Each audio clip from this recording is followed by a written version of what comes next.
Okay, welcome back to round 5 again of the RC here. We are joining you mid-action in this match, there we go, between Is Paris on the right and Daniel Fournier, a titan of Canadian Magic on Blue-White Omniscience, a deck that really has been gathering steam over the course of the past few RCs, a deck that is, I think, held up as one of the few competitors to the Izzet decks, and part of the reason is it's doing something completely different from the entire rest of the format. And this is one of the few like pure combo decks we've seen in quite a while. I know that a contingent of some of the best Canadian players, including Fournier, has been working on this, and their list is pretty innovative and pretty successful, at least for Daniel so far. Yeah, I mean, starting off this tournament, I believe 4-0, right? Like we're in round 5. A little presumptuous for these players, but I like where we're at. As Overlord comes down. So what is the big difference, Dom? If I'm someone who knows kind of like, yeah, this is sort of what they combo, what is making Daniel and Friends list so different from the stock one?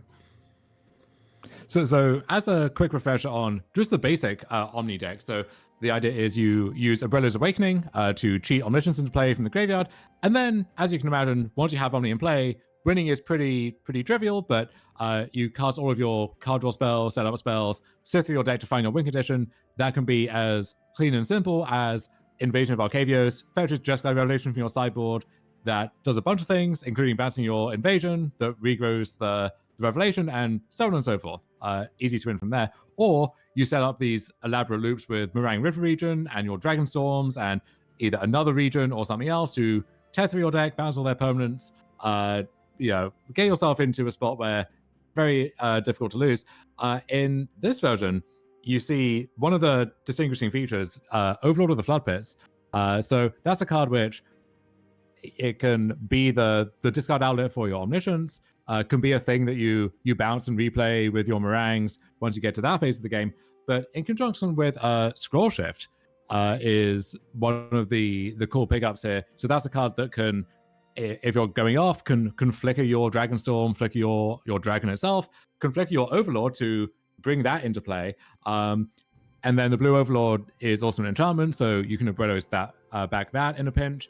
And then post-board, you also have white Overlord joining the party, and then that gives you this win condition that is a good pivot against your Graveyard Hate, High Noon Effect, stuff like that, just impending an Overlord and then scroll shifting it back on the front side with all of the bells and whistles.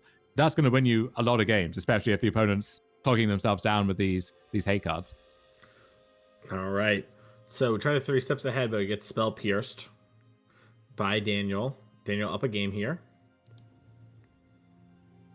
And then on the other side, I said Izzet Paris. This is a lot more than that. This is a deck that Nithin has been really working on solo.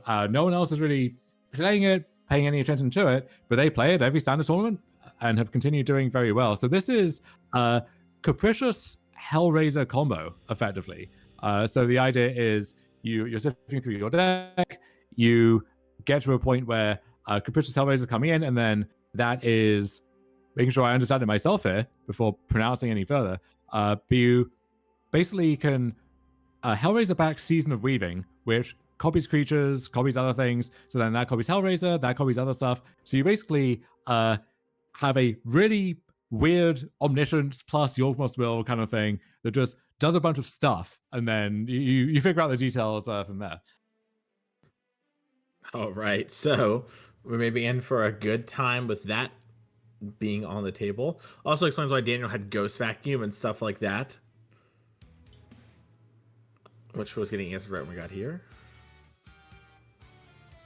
Moment of Truth being cast. This Telling Time variant.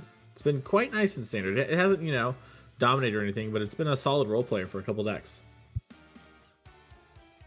Yeah, in one sense, these decks are doing quite similar things, just in different ways with different cards. And I think the Omni deck is kind of the more focused way of doing that. And in the mirror of sorts, right, just doing that thing faster and more consistently is going to give you an edge. So not a surprise to see Fournier up a game here. And then the post-board games, that's where it gets really scrappy, right? Where both players get more good interaction, but also have more ways to bob and weave around that interaction. So yeah, we haven't seen Omni flung into play just yet, but we've seen a lot of weird stuff happening so far. Just joining this here in the middle. Yeah, it has been kind of a wild experience so far, to be honest.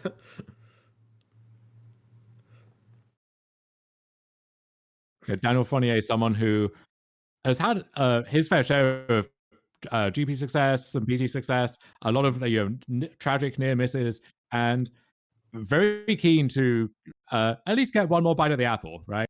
Mhm. To play another PT, show what he can do, and off to a great start here. Looking to move to 5-0. Don't want to officially lock that in just yet, as our scorebar did, but looking good so far. Season of Weaving getting cast here. We'll figure out the modes as we get to know them.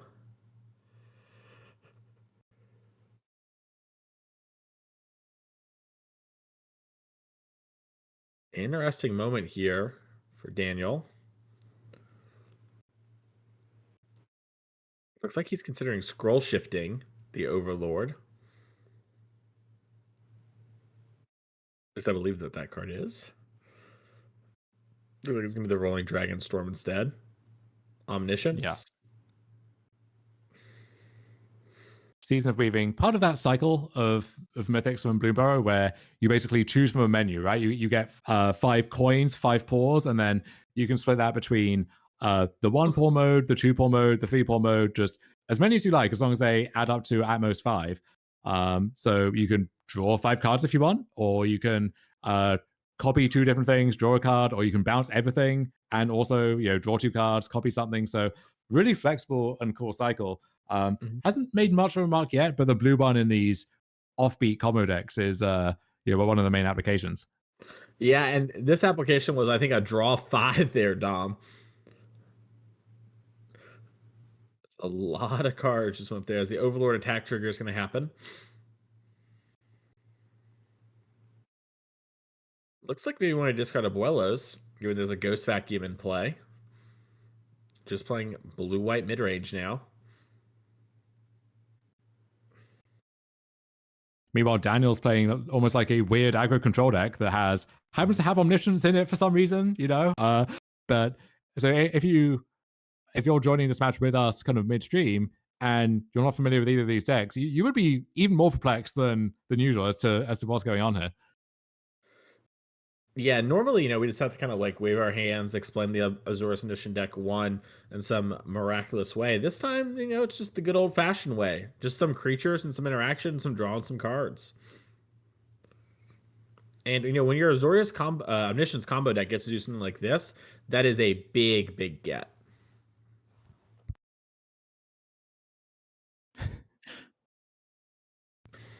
Looks like Fable Passage is the land for turn. A lot of mana being tapped for. Capricious Hellraiser. There it is. Yeah, one of the cooler build arounds that we've seen from the very start of the standard format at this point, from Obi-Wan, never really took off or found like a clear home, but people have made a lot of brews around this card. And with there being a dragon, you think, well, maybe some of the stuff that keys off dragons in this set could breathe new life into it. But Nithin has been quietly doing his own thing this whole time, raising some hell over there. And you're seeing Daniels thinking, I think, about Kotsul flankering.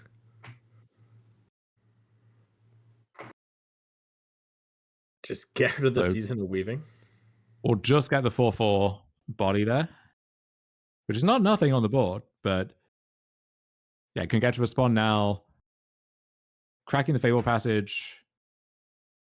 With that, so Hellraiser specifies non-creature, non-land. So there's no getting the Fable Passage back for another go. But it looks like you may have something like a Moment of Truth in response to stock the graveyard again. Removal spell, maybe?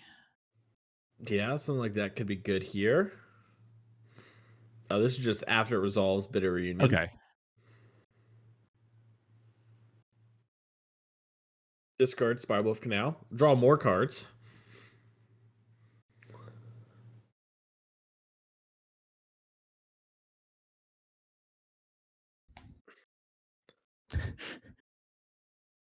And this Meringue River Regent presents lethal, and Fournier is now 5-0. Probably the best start you can have in the tournament. He's so back. You know, just when he thought he was out, they drag him back in.